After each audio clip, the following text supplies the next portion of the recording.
May seem a bit of a strange place to start a story about a Vespa, but it's taken us to the airport where we're going to jump on a plane and we're going to fly down to Italy and show you what it's all about. But to save you all the rubbish of airports,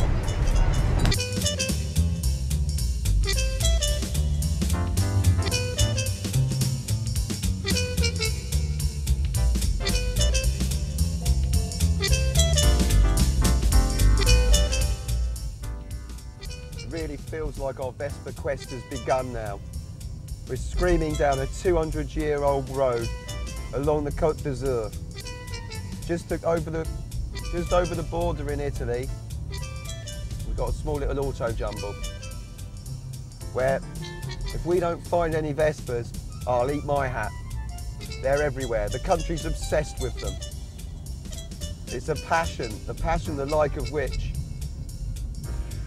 I haven't found anywhere else in the world. Not even England, it's different. It's different here. It's more family orientated maybe. It's more just pure obsession.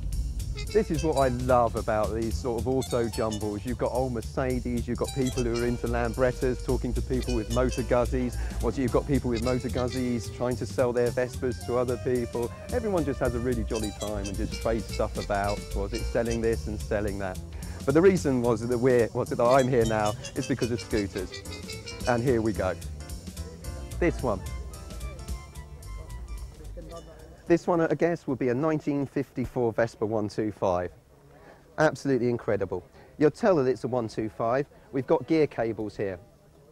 This was introduced in about 1952, and was a great improvement on the old rod mechanism, which didn't really function particularly well. Little extras that weren't fitted as standard would be things like a speedo here. Now this little speedo with the Vespa logo on it is really very rare, and it's a lovely little extra if you're going to restore a bike. This is the sort of thing that you really want to put on there, and is as rare as hen's teeth. You just don't find them anymore. You look at the wider frame, you look inside here, we've got the toolbox there with the carburetor inside it. Absolutely incredible machines, and with the headlamp low. Now this machine was produced in England by Douglas, but because of legal regulations, the headlamp had to be moved up to here. This one would have been known as a GL or a GL2.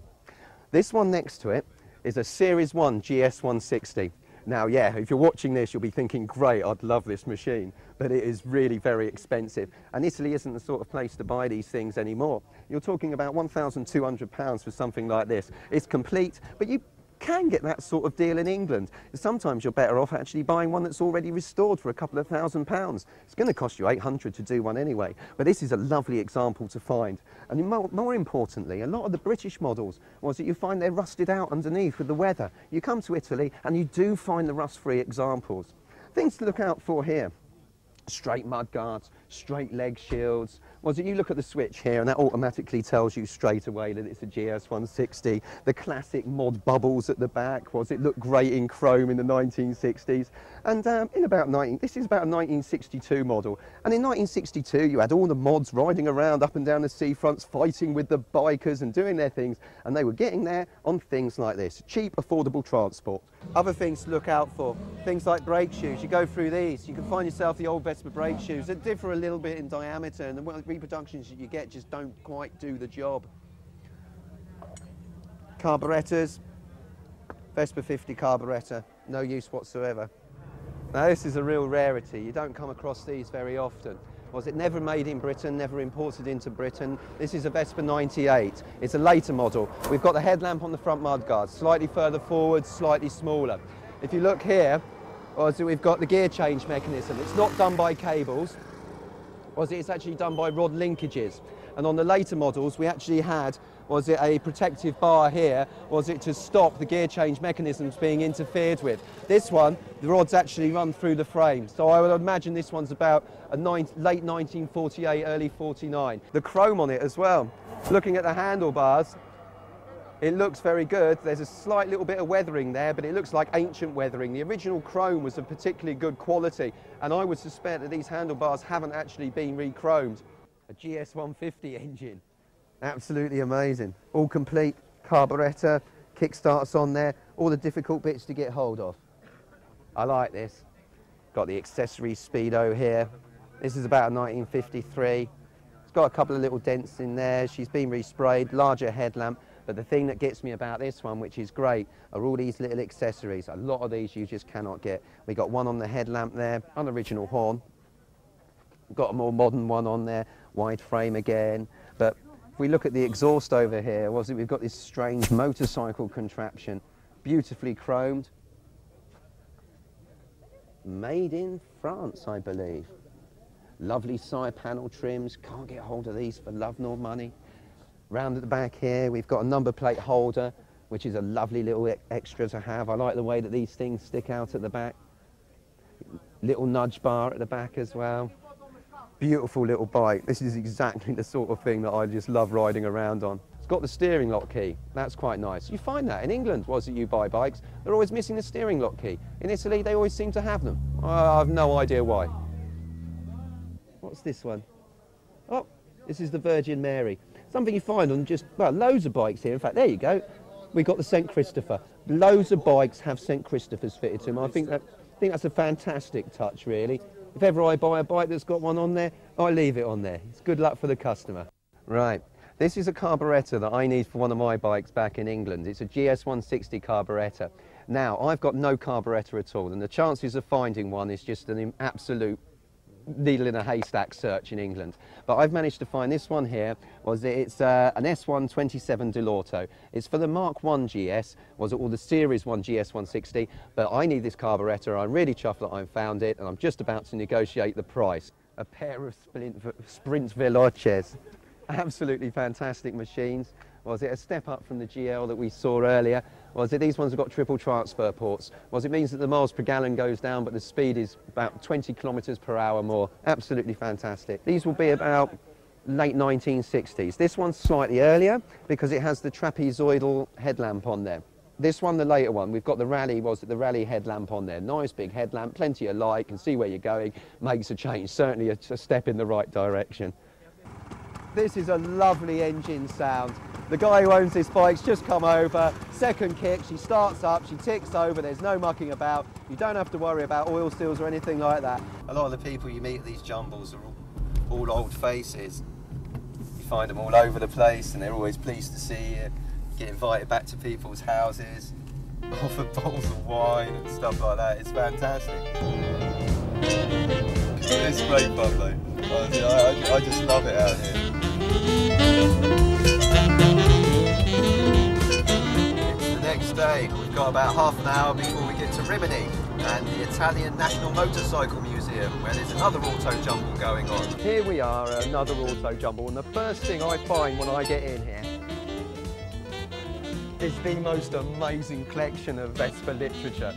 We've got the brand new Vespa Technica manuals over here, which is just absolutely incredible and amazing. And other stuff, you've got so much literature here. You've got Vespa from Milan to Tokyo, a little travel documentary, the workshop manuals, illustrated histories. A couple of the books are in English, most of them are in Italian. It really is worth learning in Italian. I actually learnt my Italian from an Italian workshop manual, and it's fantastic. Ask me how to ask for a cup of tea, I wouldn't know. Ask me the name for a primary drive cog and I'll be able to tell you. This is a 1954-55 Vespa 125.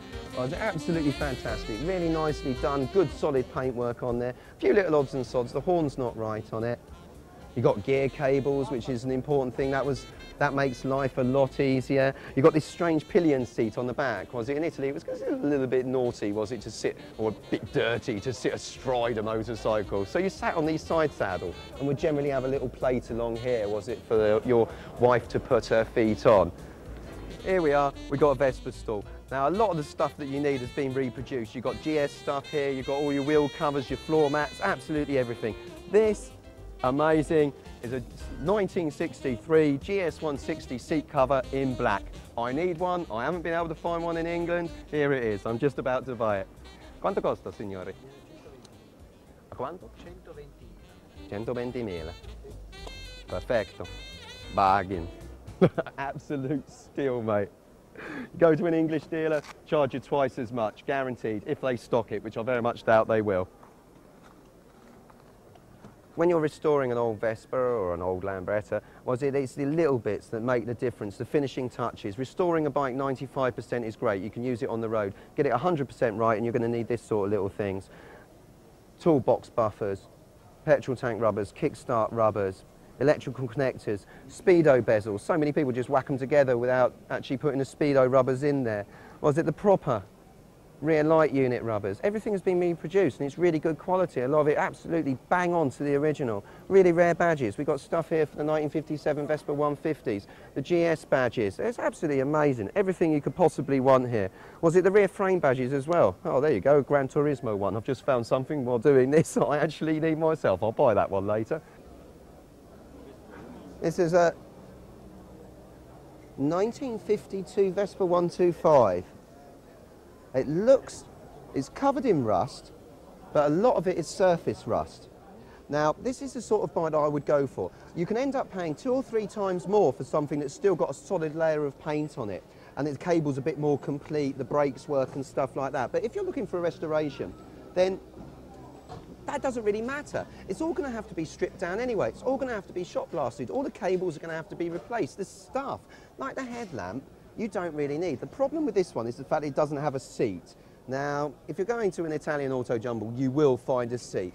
If you had this in England, it would be a complete and utter nightmare. Now, this is similar to the rod type we saw yesterday at the auto jumble. And it's got an awkward engine. The engine doesn't turn over. This one is seized. They can be a right pain in the arse. Starting with one of these engines, a bit of a mystery, difficult to get bits for. Seized engine, missing the cowling, lovely side panel. I missed that one. Completely cut away. Definitely a 52 model. Absolutely fantastic. Rear light's missing. But you can buy the rear light, you can buy the front light, it all comes new. You get all the reproduction parts. The stand's all bent and knackered, it's probably the brackets underneath, but they can be bent back. The brake pedal's probably seized? It's not. What a bonus. In fact, cast iron brake pedal, that's interesting. I didn't realise they had them. Overall, if you were looking for a bike to restore, this is the sort of thing you should be going for. Buy something cheaper. Don't bother buying a bike that's going to be halfway decent already. Buy something with the bare bolts because that's all you need to start a restoration. Absolutely incredible. Let's have a look. Let's see if it's got all its bits and bobs. Side panel clips are missing, but that doesn't really matter. They're only little strips of metal. You could make them yourself unless you can get hold of a proper set. Separate rear suspension back here is a nice little touch while we've got the side panel up. Just inside here, you haven't got your integrated unit that came in a couple of years later. No coil, straight out of the Magneto. Nice little bike. I'll be tempted to do this myself. I love these sort of machines, and collectors love these sort of machines, but they're just not popular in Britain. It's a shame that they're not, because there are still plenty of this sort of thing to get hold of. Absolutely amazing. Another little thing to check with these. Tiny little petrol tank, isn't it? It's great. Put your hand around inside the tank. A little bit rusty, but this is generally a clean bike. Appearances are deceptive.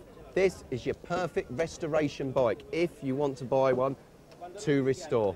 Somebody used this, back in the 1950s, to go to parties, to get to work, to do their job, to get on, to mobilise Italy. Italy was saved by these. This very model.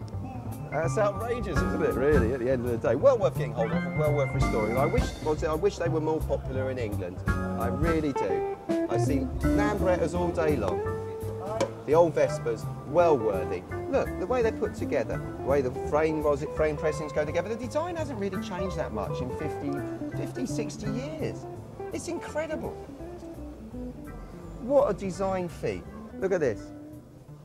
We've got your standard Vespa 150 here. You've got the original colours. Look at these lovely stickers down the side here. I think that's absolutely fantastic. Seriously, if I see one more scooter in Britain with a Union Jack on the leg shield, I'm sure I'm going to fall into a coma. These badges, interestingly, in England, you pay an absolute fortune for them. You get exactly the same in India. Was it? They produce them in India, and you get all the rivets that are really difficult to get hold of, running in instructions with barrage on the bottom, but you can just cut that bit off. But the whole kit and caboodle, 10p. You think how much you're paying back at home. Original colours, very tidy, no rust on it. This is a very interesting machine. The more I look at it, the more I like it. It looks like it runs. As per usual, it's got its steering lock key and everything's there. Good condition. Incredible. Yeah, incredible. What we've got here is the historical document. This bike's actually registered as a historic vehicle, and when you look at the original condition of it, you can understand why. Original paintwork, loads of everything completely standard. Yeah. Conservate, sì, molto originale. Conservate is original, and that's fantastic. In this photo, you can see here, you get issued cards. Issued little cards or a little plaque that you can actually put on your bike with the registro storico. This is about a 1955, 1960. Now, something to look out for when you're buying a Vespa. Little chips here on the top of here, on the top of the leg shield trim. That generally denotes that your steering stops have gone. Yes, they have. That's an MOT failure in England and can be a particularly tricky and awkward thing to do. If you know what you're doing, it doesn't take too long. If you don't know what you're doing, it can take forever and you can really balls it up. Oh, look at this. Very nice. Another very standard, very original. Not original paintwork, it's been blown over, but it's very straight. Vespa 150. Lovely saddle on that. I've never had one like that before. Running strips completely gone, but that's the sort of thing you replace anyway. But look here. Here we go. We've got cracks in the frame. Classic. Vespa frames split along here, round the running boards around there, can rust down here, and generally rust behind the front mudguard as well. They're not so bad in Italy because you obviously just don't have the water. But when you're buying a Vespa, look out for that sort of stuff. If your frame is rotten, you can weld it up, but 9 times out of 10, the rot will just come back again. The whole frame just decides to dedicate its life to rusting away.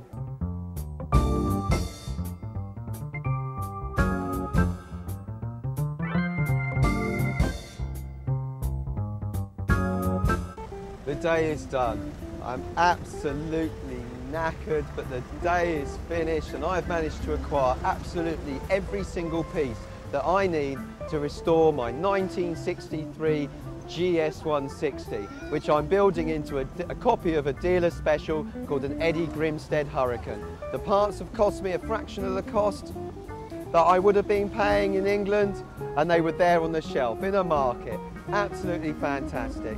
I would say that if you were restoring a couple of Vespas, it may even be worth your while just to come on holiday down here and just see if you can pick up the parts that you need.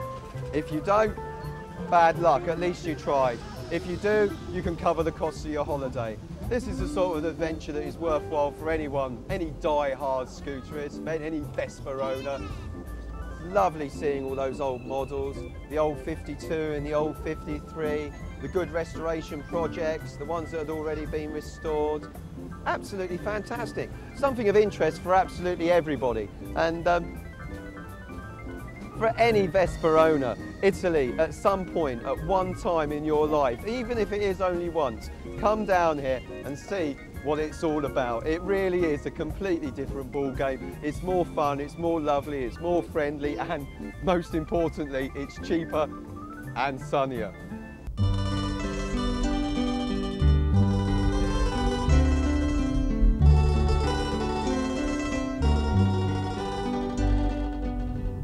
This is really exciting. We're only 5 minutes away from seeing a private collection of an alright guy, and that just goes to show how passionate people are in this country about their scooters. It's obsessional and it's hilarious and it's great. I've absolutely no idea what we're going to find in here at all. This is one garage of 5 apparently. What are we going to find? Oh my God, look at that. That is absolutely incredible. incredible. Look at all of this. This is the sort of thing that dreams are made of. Straight away. We've got two Vespa P200s in the corner. We've got another Vespa P range here. Now this isn't an original orange, but I've never ever seen one of these in England. It's really nice. It's a classic 70s colour. So it's a real shame that they don't paint them like that anymore. Now what's under here? Haha! Now what a perfect example. Now this is a 1948 Vespa rod type. Yeah, that's very rare. Yeah, this is an original glass, was it? They all varied a little bit at the back. It's one of the finer differences. Questo qui, suo feme rotondo, suo, su questo percolavo in Italia, poi tira via, poi sostituisco. Il suo feme rotondo. Yeah, the original switch for this was a round one that sort of had a pointer on it like this. Looked a lot older. This has been swapped over for a better switch. From what I could understand there, you can't get the old switches. This is a Vespa rod model. It has rod gear linkages here.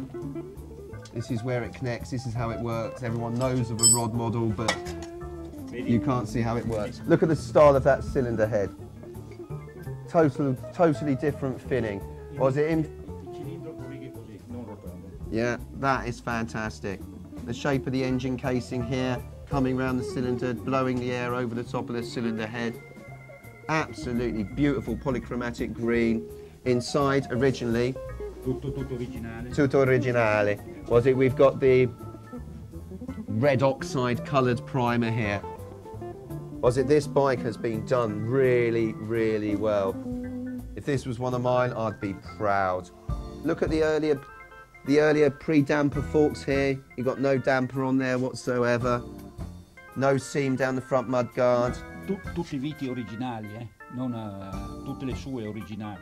All the nuts and bolts are original. Everything, even the little nuts down here have all been nickel plated. Tutti I suoi rivetti, non viti, ma tutti I suoi ribattuti, le viti sue originali, tutto. Yeah, that is beautiful. All the rivets underneath, nice job.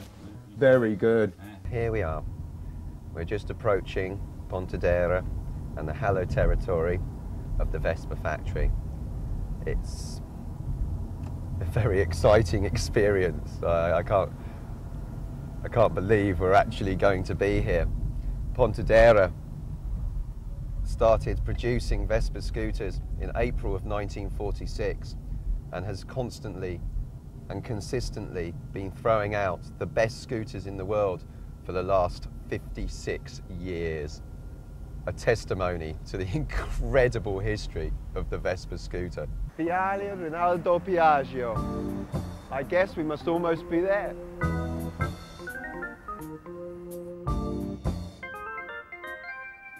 Here I am in Piaggio Street.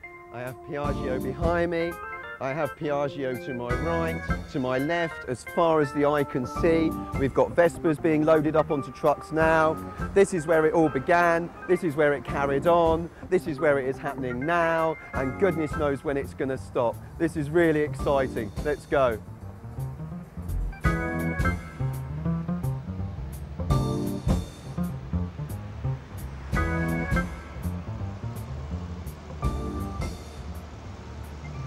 A Piaggio plane, a Piaggio cable car, a Piaggio tram. This is amazing. Here we go. I'm really excited and you're going to be excited too. This is the heart of Vespa. This is the Mecca, the temple, the everything. There is nothing here that you could want for. Here we have the whole story and it starts right here. The very first prototype, the Paperino, the Donald Duck. Absolutely amazing little machine, a new design. Piaggio was looking for a way of moving away from aircraft design. Aircraft engines were very expensive to build. Nobody really wanted to buy them in the post-war economies. This was the first idea. We notice we've got a bicycle pump here, pressed steel construction. This was Piaggio's baby, the pressed steel construction. This, however, was thrown back, obviously because it did look like Donald Duck and was a particularly ugly machine and didn't handle at all. The job of redesigning was given to an aircraft designer who came up with this. Now, this design was taken on board. This was totally revolutionary. If we look here, we've got the front fork set up. Now, this wasn't really to change too much up until the present day. Refined, certainly, and a lot better. But the whole idea of actually having almost this aircraft landing gear type setup with the wheel that could just be taken off was absolutely fantastic. Air cooling through the side panels here, that was something that was done away with as well. But we have the precursors here. We have little aluminium floor strips here, which we're going to be repeated in later models, which we'll get to a little later. But certainly the whole concept of Vespa was there right from the start. Now, if we notice, on the front here, we actually have the emblem. Now, this is the old aircraft company, was it the old Piaggio aircraft ancestry coming out here. Now, this was obviously dropped, but it gives you an indication of where Piaggio was actually at during the war, before the war, but had to drop afterwards. Now here, this is the prototype. Never went into production, but you can see it's almost very, very similar. You notice here the front mudguard all pressed into one. Tiny little headlamp on there again. Was it gears on the handlebars? Absolutely amazing. Revolutionary design. Motorcycles have been old, dirty, smelly, oily, big chains. You had to muck around with your feet to change the gears.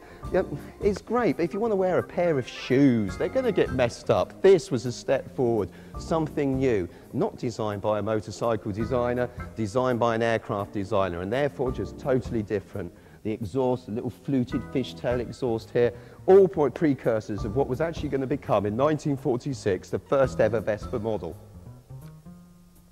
to go on public sale in April of 1946. This went on sale, first went on display at a golf club in Rome.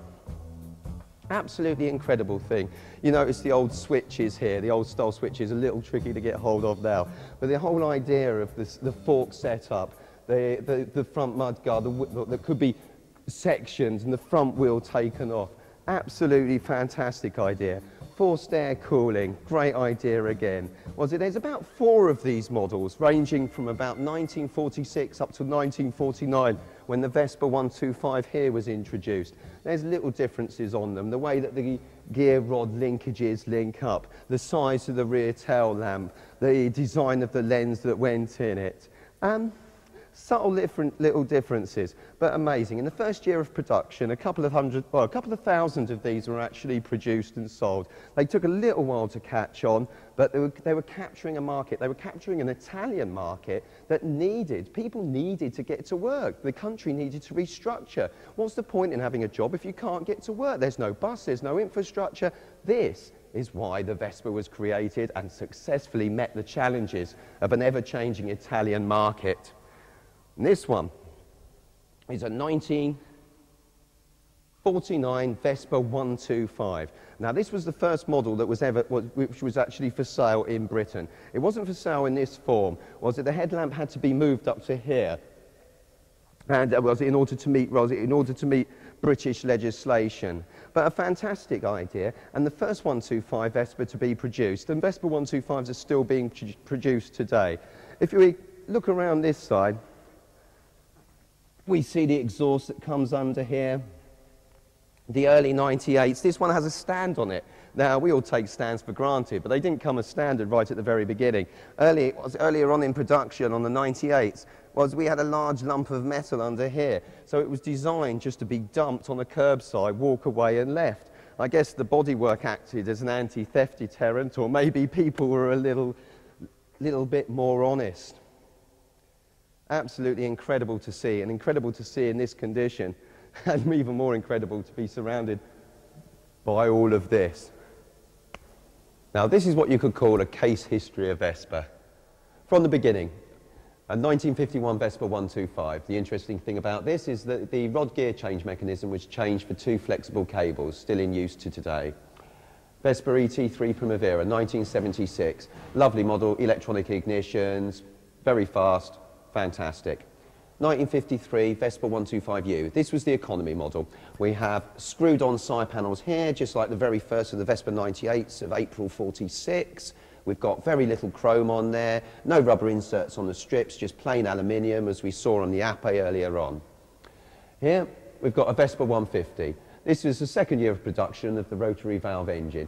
And the rotary valve induction system improved reliability and performance all round and is still in use to the present day. We've got another Vespa ET3.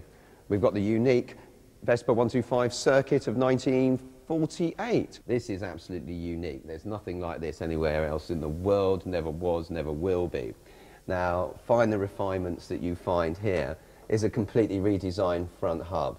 We've got a different suspension setup here. It's like a little extra. It's the sort of thing that you find on 1950s motorcycles that can be adjusted to strengthen, loosen, do whatever you like. There's also one of these on the engine inside here that we won't be able to see.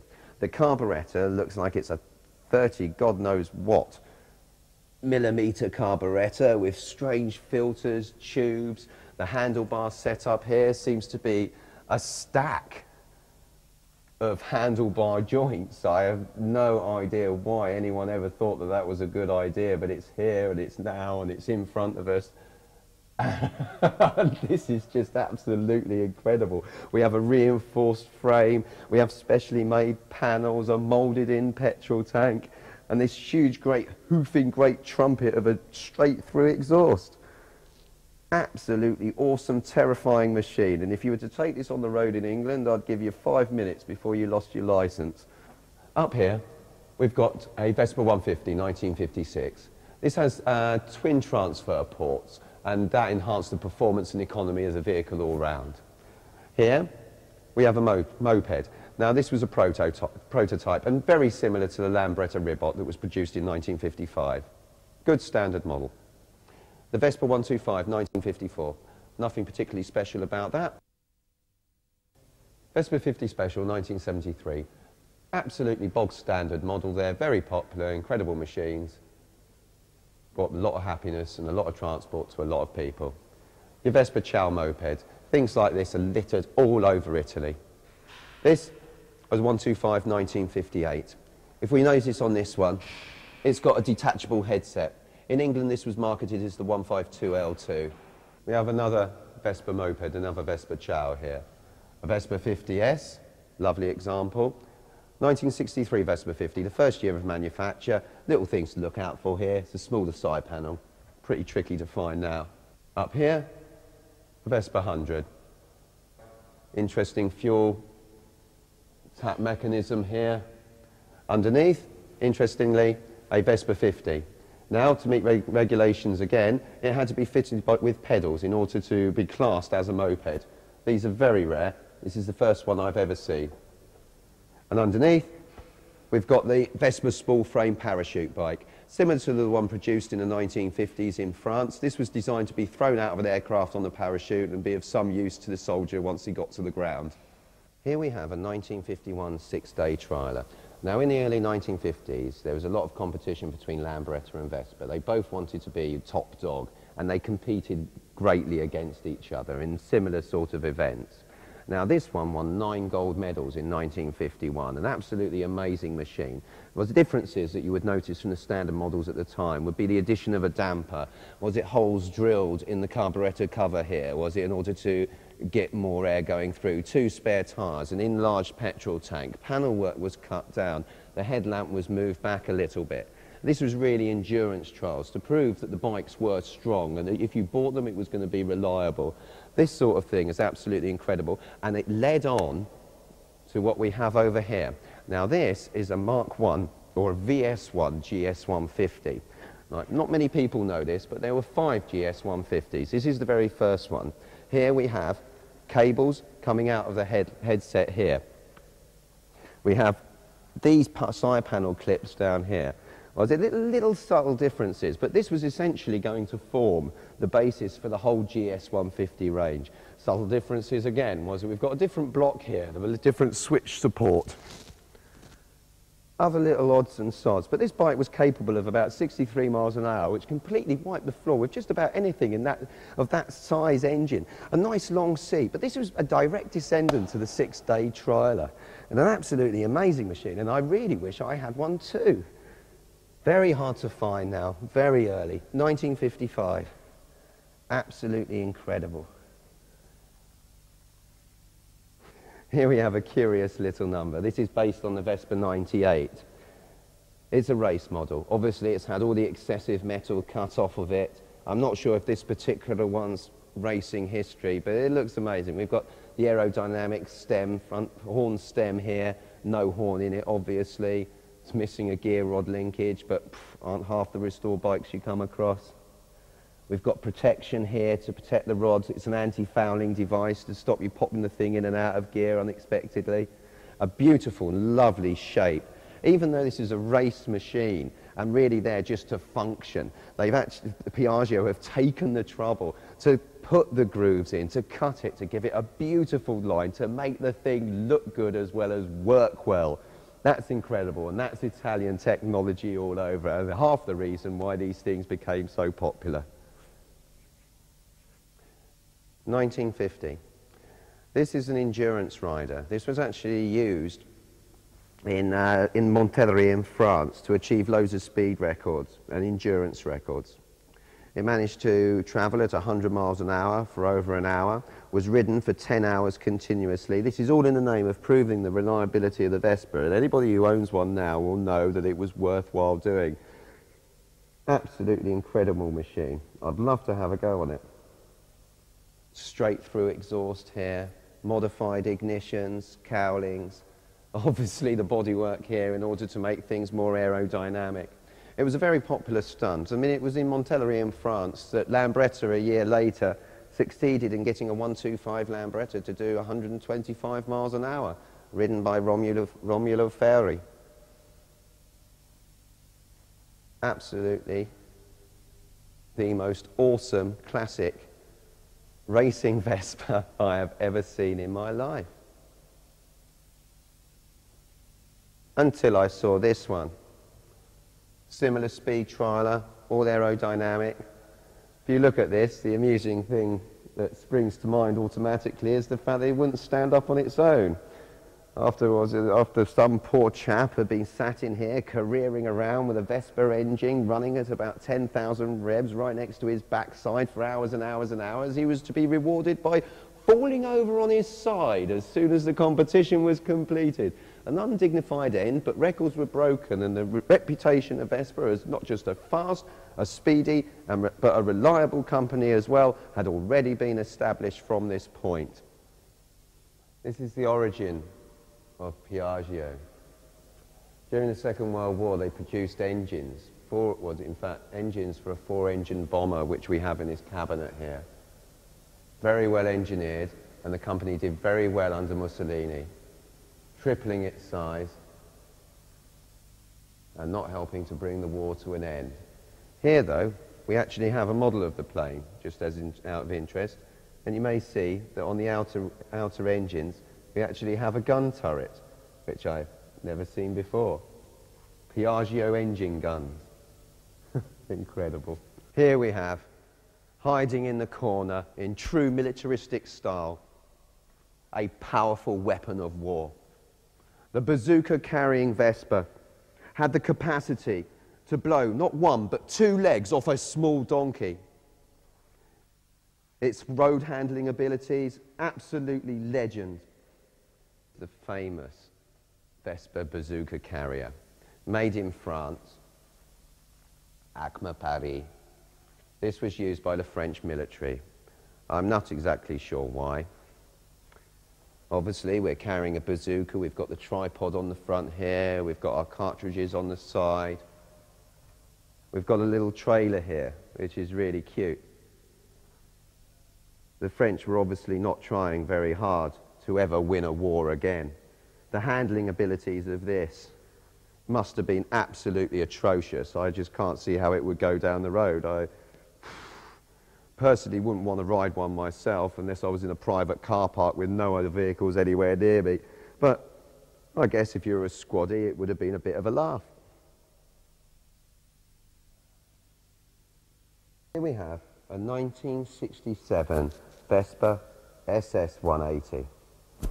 You can tell it's an SS180 by the side panels, the petrol tank. This one's obviously had a few modifications. This was a special that was built for a film called Dick Smart. It was a one-off construction. It obviously doesn't fly at all. If it did, I don't think you'd find anyone who'd be prepared to get in it and try. It's absolutely crazy construction with all its levers and computer screens. We have buttons here for harpoon guns, radar, bombs, propellers, takeoff, going down, missiles, rear firing exhausts, the head of a tortoise. Absolutely wild. And on the top, on the headset here, we've got a radar screen with all its pointers. Absolutely insane. We've got an interesting curio over here. It's past the Piaggio 400cc car, past one of the earlier Ape. Interestingly, everyone knows Vespa means wasp, Ape means bee.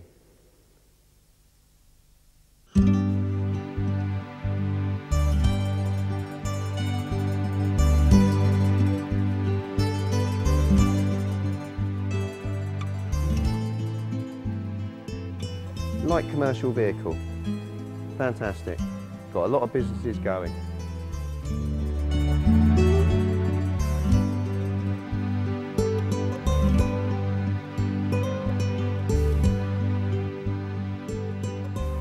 Over here, we have the famous Salvador Dali Vespa. This was painted by Dali for a couple of Spanish students who were riding to Italy, who just turned up on his doorstep one day and said, look, do you mind painting our bikes? This is actually a Vespa 150S.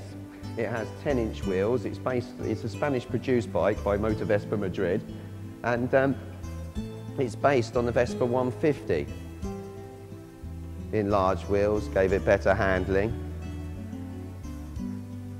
An all-round lovely machine and worth an absolute fortune today, and protected, as you can see, by a glass case. These bikes are particularly difficult to register now, as there's no record of frame numbers, and Spanish Vespas should be approached with all caution. If it's not registered, don't buy it. Here we are in the Vespa Historical Archive. Absolutely everything that Piaggio has ever done is here. It's been recorded and noted down, and it is absolutely amazing. This is incredible enough, but come and have a look at this. This blew me away. Posters everywhere. The whole world loves a Vespa. He who has the Vespa eats the apple. He who doesn't, doesn't. French advertising campaigns. All records of chassis numbers, engine numbers, everything. Here. With Vespa, life is eating a delicious apple. Fantastic, very famous 1960s campaign. And here we have the original drafts, the originals in front of me, there. Absolutely incredible. And here, we've got a good example of William Holden on what I believe is a 1957 Vespa 150. Piaggio was very keen on using famous faces in order to advertise its products. Here, pictures of the original factories, the original production line, houses and church built for the employees of Piaggio, original machinery. Absolutely incredible. What more could you possibly want? Everywhere I look, I'm seeing something interesting. I could spend days in here. Here I am with the president of the Piaggio Foundation, and we're standing outside one of the oldest buildings in the complex. If we look up here, we can see the old symbol of Piaggio, and you can see its aeronautical history. We have an aero engine with the wings either side, very similar to the symbol that we saw on the front of the Paperino and the very first prototype of the Vespa 98. We're just about to go inside now. Now, this building was used for the construction of Vespas up until only 2 years ago. Let's go inside.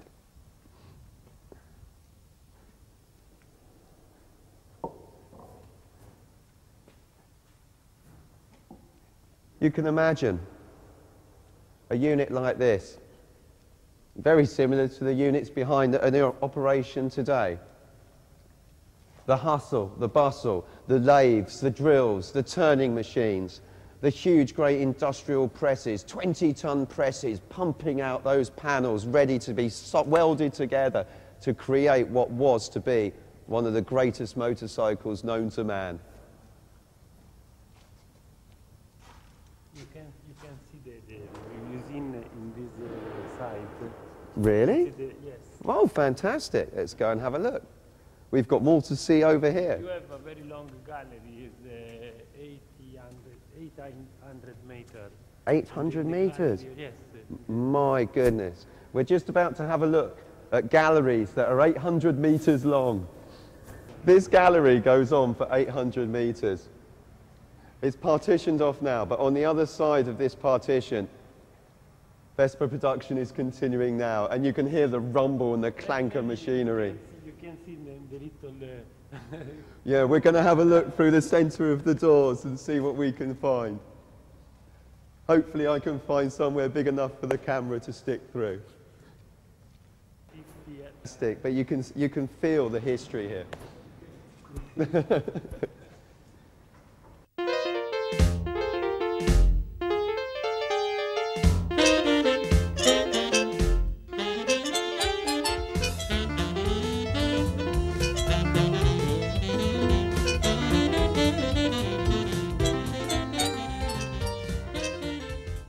We can still see all the pipes running across, all the cabling, old brackets from the conveyor belt, gas tubing, water piping.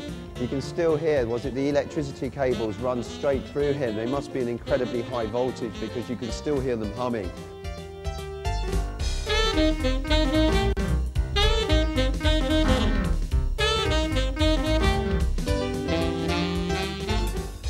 If we look up here, we can see the ventilation tubes, but we can also see the high pressure air lines coming in here.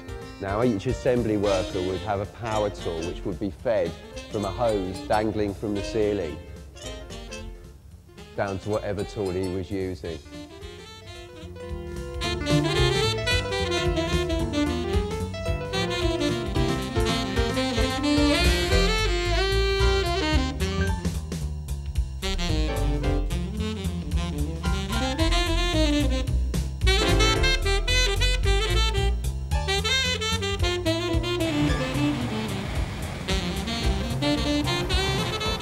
Driving down these beautiful winding roads on the trail of a Vespa club. Now apparently up in the mountains here, there's a little town where everyone is just completely Vespa insane. There's an old converted church which is used as the clubhouse, which we've been referring to as the Church of Piaggio. We're going to get there in about 10 minutes time and just see exactly what a small Italian town obsessed with Vespas is actually like. I'm sure just about every single town we've been to so far has been a town where everyone's obsessed with Vespas. But this one sounds special and has a reputation, so fingers crossed we're going to be in for a treat. This is it. The fabled town of Ariole. Have you ever seen anywhere as beautiful as this? Follow me.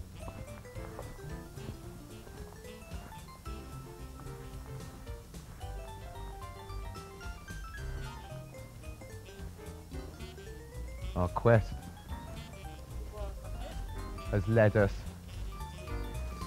to the converted church of Piaggio.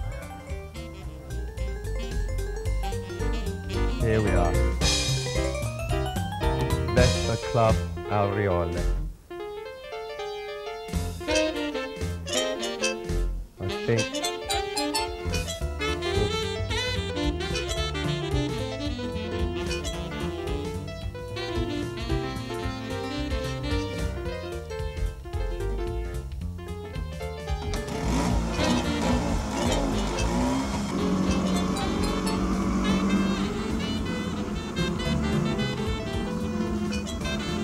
We've only been here a short time and everyone's excited about us being here to look at Vespas. We're just being taken to a house now which is full of Vespas, posters, memorabilia, and it's in the old part of town. And what a town! Look at this. Now I'm going to bring my wife. I'm really looking forward to it. Where are you from? Portsmouth. Here we are. And straight away, a Vespa GS sign outside the front door. How are you? My husband, when he was about 16 years old. Oh, look at that. Oh, yeah. Better get a Vespa. What more can I say?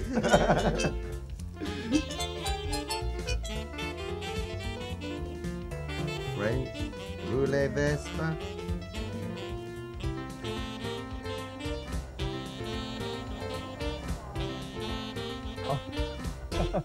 We've been gone 10 minutes and we have another 3 Vespas have arrived in the square. There's still the same 2 gentlemen sitting outside the church. This is all part of the fun of owning a Vespa. The rear brake pivot sees. But with a bit of a hammer and some determination and a few grins and everyone giving their opinions, the bike seems to be okay now. I've just been lent a Vespa, a 1959 Vespa, and we're just about to go round town. This is what it's all about. What an absolute scream! There we go, a hairpin's edge. Watch how the Vespa takes it in its stride.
I am just being attacked by an Alsatian called Paul, who has taken a shine to me.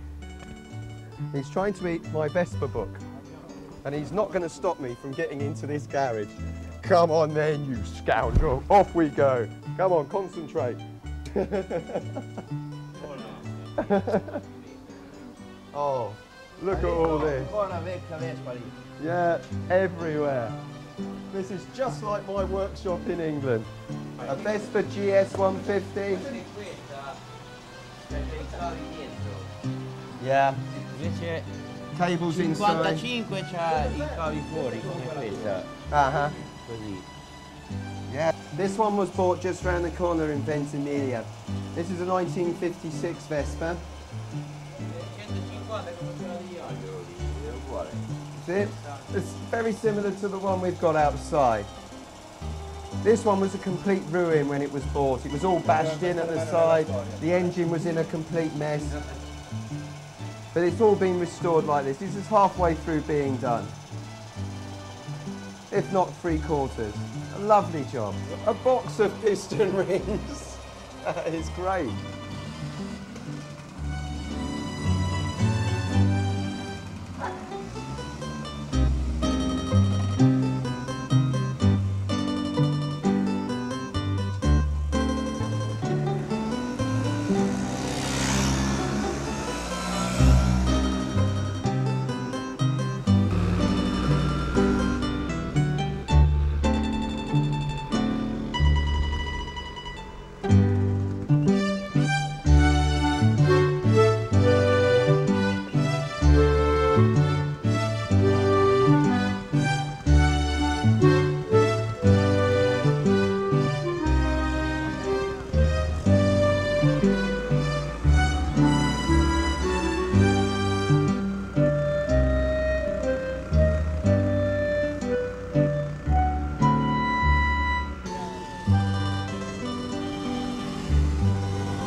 pint of Guinness? Yeah, I think that'll go down very nicely.